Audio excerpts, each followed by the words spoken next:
नहीं, देखिए, निश्चित रूप में एक तो ये बहुत छोटा अधिवेशन रहा और बहुत कम समय का रहा, तो बिल पुरवणी मांगण्या यही माध्यम ज़्यादा था। लेकिन जैसे आपको पता है कि विदर्भ में जब भी अधिवेशन होता है नागपुर में, तो विदर्भ मराठवाड़ा के दृष्टि से किसानों के विषय को लेकर के अनेक निर्णय होते हैं और कई सारी, मुझे लगता है कि सभागृह में बहुत अच्छी चर्चा हुई। मुख्यतः नए जो विधायक चुनकर आए उनको भी अपने क्षेत्र के विशेष करके किसानों के बातें रखने का मौका मिला। एक तो जब भी इस प्रकार का हादसा होता है तो स्वाभाविकता उसके ऊपर एक ज़्यादा फोकस आ जाता है। परभणी और बीड़ में जो हादसा हुआ वो बहुत ही घृणास्पद था, मानवता के दृष्टि से भी बहुत गलत था और इस प्रकार के विषयों को अगर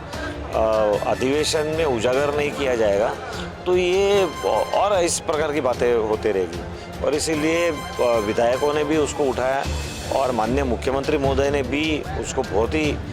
सटीक पद्धति से जवाब दिया किस प्रकार से कार्रवाई होगी कहा गया। तो ये बात बराबर है कि परभणी और बीड के संदर्भ में बहुत ज़्यादा देर तक चर्चा हुई, लेकिन वो आवश्यक भी थे। बघा, या जसं मी म्हटलं की या अधिवेशनामध्ये मुळात दिवसच कमी होते आणि त्यामुळे खूप बोलायला स्कोप नव्हता आणि माननीय अध्यक्षांनी एक खूप चांगला निर्णय घेतला की जेवढे नवीन सदस्य आहेत त्यांना प्रस्तावावर बोलायला द्या, पण राज्यपाल महोदयांच्या अभिभाषणाच्या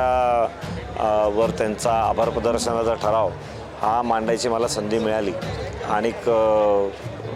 त्या माध्यमातून मुंबईच्या